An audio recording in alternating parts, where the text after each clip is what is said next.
English లో మాట్లాడాలంటే భయమా? మీలాంటి వాళ్ళ కోసమే spoken English personal training classes ఇప్పుడే జాయిన్ అవ్వండి.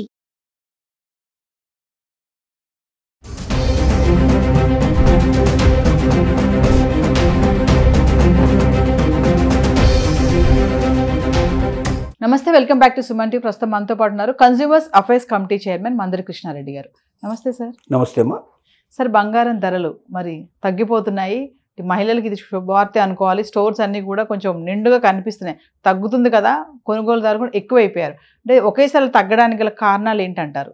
ఈ మధ్య మనకు ఇరాన్ యుద్ధం ఏదైతే వచ్చిందో, ఇజ్రాయెల్ ఇరాన్ మధ్య జరిగిన యుద్ధం, అమెరికా కూడా దాంట్లో పాల్గొనడం వల్ల ఇరాను నుంచి వచ్చేటువంటి క్రూడ్ ఆయిల్ మొత్తం కంప్లీట్గా తగ్గిపోయింది. ఎప్పుడైతే క్రూడ్ ఆయిల్ తగ్గిపోయిందో అప్పుడు ప్రపంచం అంతా కూడా ఒక్కసారిగా క్రూడ్ రేటు పెరిగిపోయింది. క్రూడ్ ఆయిల్ రేట్లు పెరిగిపోయాయి. క్రూడ్ ఆయిల్ రేట్లు పెరిగేసరికల్లా మొత్తం ఆయా దేశాల లోపల అన్ని వస్తువులకి రేట్లు పెరిగే అవకాశాలు ఉంటాయి. ట్రాన్స్పోర్ట్ లేకుండా ఏది ఒక దగ్గర నుంచి ఇంకో దగ్గరికి వెళ్ళదు కాబట్టి ఆ ట్రాన్స్పోర్ట్ ప్రభావం పడటం వల్ల మిగతా చాలా వీటి నుంచి వచ్చేటువంటి బయో ఉత్పత్తులు చాలా వస్తాయి. ప్రతిదానికి ఇంధనం ముఖ్యం కాబట్టి, ఇది మూల ధాతువు అయిన విషయం కాబట్టి తప్పనిసరిగా దీని ప్రభావం దేశం మొత్తం మీద పడుతుంది. దేశంలో ఉండేటువంటి వస్తువుల రేట్లు పెరిగిపోతాయి. ఇన్ఫ్లేషన్ పెరిగే అవకాశం ఉంటుంది. దాంతోపాటుగా బంగారం రేట్లు కూడా పడిపోయే అవకాశాలు ఉంటాయి. ప్రపంచం అంతా కూడా ఒకేసారి ఇబ్బందుల పాలైంది. అది మెయిన్ కారణం తగ్గడానికి. రెండోది ఏమిటంటే, ఇప్పుడు గోల్డ్ని ప్రభుత్వాలు నిలవ పెట్టుకోవడానికి ఎక్కువ సిద్ధపడటం లేదు. అంటే ఆల్రెడీ ఎంత నిల్వ చేసుకోవాలో అంత నిల్వ చేసుకున్నాయి. ఇంతకన్నా ఎక్కువ నిల్వ చేసుకోవడానికి బంగారం మీద ఎక్కువ డబ్బు పెడితే మిగతా వాటి అవసరాలు తీయడం చాలా కష్టం అవుతుంది. కాబట్టి ఆల్మోస్ట్ ఆల్ ప్రపంచంలో ఉండే దేశాలను కూడా బంగారాన్ని కొన్ని నిల్వ పెట్టుకోవడం అనేది తగ్గించేసాయి. కాబట్టి దానివల్ల కూడా గోల్డ్ రేటు తగ్గిపోవడానికి పాసిబిలిటీ ఏర్పడింది. రెండోది ఇన్ఫ్లేషను. దేంట్లో స్టాక్ మార్కెట్ లోపల విపరీతమైనటువంటి ఇంతకుముందు బాగా ఒడిదుడుకులు ఉండేవి. బాగా పెరిగిపోవడాలు, బాగా తగ్గిపోవడాలు, బాగా పడిపోవడాలు ఉండేవి. అప్పుడు రేటు మనకు పెరిగిపోయింది. అంటే దాంట్లో ఇన్వెస్ట్ చేసుకోకుండా గోల్డ్లో ఇన్వెస్ట్ చేసేవాళ్ళు ఎక్కువగా. ఇప్పుడు స్టాక్ మార్కెట్లో కొంత సూచీలు పర్ఫెక్ట్గా నడుస్తున్నాయి. ఎక్కువ ఒడిదుడుకులు లేవు, హెచ్చుతగ్గు లేకపోవడం వల్ల అది స్టెబుల్గా ఉన్నప్పుడు గోల్డ్ రేటు పడిపోయే అవకాశాలు ఉంటాయి.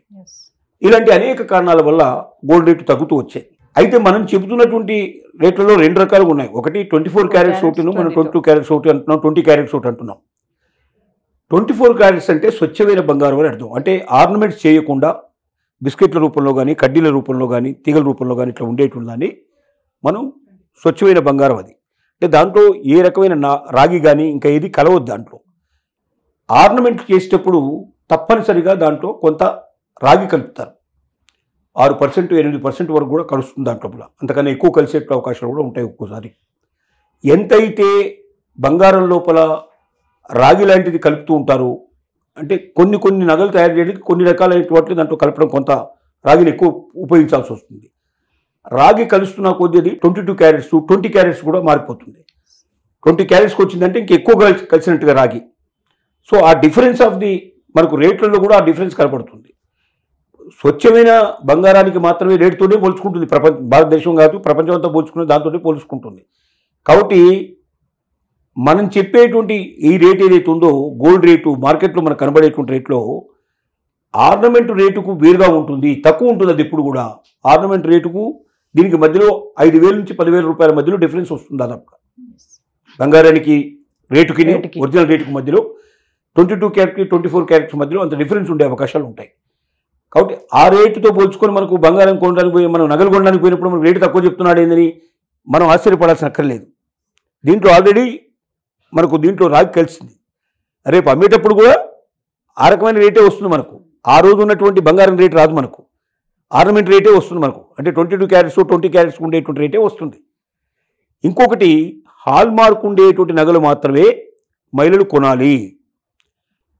Hall mark compulsory. అంటే ఇది మ్యాండేటరీ అంటారు. మ్యాండేటరీ అంటే ప్రభుత్వం యొక్క నిర్ణయం ఏమిటంటే బంగారు నగలు ఏవైనా సరే మార్కెట్లో అమ్మబడుతున్నటువంటివన్నీ కూడా తప్పనిసరిగా వాటికి హాల్ మార్కు వేయించి ఉండాలి. హాల్ మార్కు లేకుండా ఏ షాపులో కూడా ఏ నగ కూడా దొరకడానికి వీల్లేదు. ఈ హాల్ మార్కు ఉన్నప్పుడు మాత్రమే ఆ నగను మాత్రమే మనం కొనాలి. అంటే హాల్మార్క్ ప్రభుత్వం తప్పనిసరిగా వేయమని చట్టం తీసుకొచ్చింది. ఈ చట్ట ప్రకారంగా బంగారు నగలు ఎవరైనా హాల్మార్క్ లేకుండా అమ్ముతున్నట్టయితే వాళ్ళని పట్టించినట్టయితే వాళ్ళని జైల్లో పెట్టే అవకాశం ఉంది. సో హాల్మార్క్ మన దగ్గర ఉన్నట్టయితే రేపు పొద్దున మనం దాన్ని తీసుకెళ్ళి ప్యూరిటీ కూడా దాంట్లో తెలియజేయబడుతుంది. హాల్మార్కులు డీటెయిల్స్ అన్నీ ఉంటాయి దాంట్లో. ఆ నగ ఏ ప్యూరిటీ కలిసింది, ఎంత దాంట్లో 22 క్యారెటా, అది 20 క్యారెట్సా, ఏమిటనేది మొత్తం డీటెయిల్స్ అన్నీ ఉంటాయి దాంట్లో. ప్రతిదీ డీటెయిల్గా రాయబడి ఉంటుంది దాని మీద. అంటే ఆ నెంబరు కొట్టంగానే మనకు ఆటోమేటిక్గా దాని వివరాలన్నీ తెలుస్తాయి. మనకు ఆ ప్యూరిటీ వివరంతో తెలుస్తుంది. అంతకన్నా ఒకవేళ తక్కువ ఉందనుకోండి, అంటే హాల్మార్కు చేయించిన తర్వాత ఎక్కడైనా తీసుకెళ్ళి ఏ వ్యాపారస్తులు, నగల వ్యాపారస్తులు చూపించో లేకపోతే కౌశాలవాడికి చూపించి మనం ఇంకేదో నగ చేయమన్నప్పుడు ఇంత లేదండి ఇది ఇంకా బాగా తేడా ఉందండి అని అన్నాడు అనుకోండి, అప్పుడు ఎవరైతే అమ్మారో వాళ్ళు దానికి బాధ్యులు అవుతారు. వాళ్ళ దగ్గర నుంచి మనం తీసుకోవచ్చు. వాళ్ళు ఇవ్వనంటే వెంటనే వాళ్ళ మీద కేసు పెట్టేసి వాళ్ళని జైలుకు పంపించడానికి అవకాశం ఉంది. రెండోది వాళ్ళ దగ్గర నుంచి మనం డబ్బు కలెక్ట్ చేసుకునే అవకాశం మనకు ఉంది. కాబట్టి స్వచ్ఛమైన నగలు మీకు కావాలంటే, స్వచ్ఛమైన బంగారం మీకు కావాలంటే కంపల్సరీగా హాల్మార్క్ ఉండేది తీసుకోవాలి. హాల్మార్క్ లేకుండా అమ్మడం అనేది ద్రోహం. అంటే కొంతమంది బయట అమ్ముతుంటారు, వాళ్ళు షాపుల్లో పెట్టి అమ్మకుండా బయట అమ్ముతుంటారు. కౌశాలి వాళ్ళు మనకు నగలు తయారు చేసి వస్తారు. వాళ్ళు హాల్మార్క్ చేసి వాళ్ళ కండిషన్ ఏం లేదు. మన ఇష్టపడి మనం ఇస్తున్నాం, మన ఇష్టపడి మనం తీసుకుంటున్నాం. అది తప్ప నగలు అమ్మేటువంటి ఏ షాపులోంచైనా మనం కొన్నప్పుడు మాత్రం తప్పనిసరిగా హాల్మార్క్ డిమాండ్ చేయాలి. హాల్మార్క్ లేకపోతే వెంటనే కంప్లైంట్ చేయాలి. ఇది మనం మర్చిపోవద్దు. సో మనం ఒక వీడియోలో మాట్లాడుకున్నాం వచ్చే 2 నెలల్లో బంగారం భారీగా తగ్గుతుందని. మరి ఇప్పుడు చూసుకుంటే తగ్గుదల పట్టింది, ఇంకా తగ్గొచ్చే ఛాన్స్ ఉంటాయంట. భారీగా తగ్గుతుందని ఎప్పుడు అనుకున్నాం అంటే, ఇరాన్ యుద్ధం ఏదైతే ఉందో అది చాలా నెలలు కంటిన్యూ అయ్యేటట్టుగా కనబడింది. ఎందుకంటే ఇజ్రాయెల్ కానీ ఇరాన్ కానీ రెండు కూడా వెనక్కుపోయే పరిస్థితి కనబడలేదు మనకు. నెలల తరబడి జరుగుతుంది ఆ యుద్ధం. కాబట్టి అది నెలల తరబడి జరిగినట్టయితే తప్పనిసరిగా డ్రాస్టిక్ చేంజ్ కనబడుతున్నది మొత్తం టోటల్గా ప్రపంచం అంతా ఎక్స్పెక్ట్ చేసింది. కానీ అనుకోకుండా అమెరికా దాంట్లో జోక్యం చేసుకోవడం, అమెరికా జోక్యం వల్ల వాళ్ళిద్దరి మధ్య ఇప్పుడు వాళ్ళు పాటిస్తున్నారు, కాల్పుల విరమణ పాటిస్తున్నారు. ఆల్రెడీ పాటించడం మొదలైంది. అంటే ఇప్పుడు యుద్ధం జరగడం లేదు. పూర్తిగా యుద్ధం ఆగిపోయినా ఆశ్చర్యపడాల్సిన అవసరం లేదు. ఒకవేళ అలా ఆగిపోతే మాత్రం మళ్ళీ బంగారం కొంత పెరగడానికి పాసిబిలిటీస్ ఏర్పడవచ్చు. ఎందుకంటే ఇరాన్ చేతిలో అక్కడ ఏదైతే ముందో పూర్తిగా జలమార్గాలు ఏవైతే ఉన్నాయో ఆ జలమార్గాల్ని వాళ్ళు ఆపేయడానికి ప్రయత్నం చేశారు. అది ఆపేసినట్టయితే చుట్టూ తిరిగి రావాలంటే క్రూడ్ ఆయిల్ సప్లై కానీ ఓడలు రావడం కానీ చాలా విపరీతమైన ఖర్చు పెట్టి రావాల్సి వచ్చేది. అంత ఖర్చు అదనంగా పెట్టినప్పుడు ఏమవుతుందంటే చాలా క్రూడ్ ఆయిల్కి రేటు పెరిగిపోతుంది, మిగతా చాలా వస్తువులకు రేటు పెరిగిపోతాయి. 1/3 ఆఫ్ ది ప్రపంచాన్ని మొత్తం మీద సప్లై చేసేటువంటి 1/3 వంతు మొత్తం ఓడలు ఎక్కడి నుంచో వస్తాయి, షిప్లు ఎక్కడి నుంచో వస్తాయి మనకు. కాబట్టి వాటి ప్రభావం భారతదేశమే కాదు ప్రపంచం మొత్తం మీద ఉండేటువంటి అవకాశాలు ఉండేవి.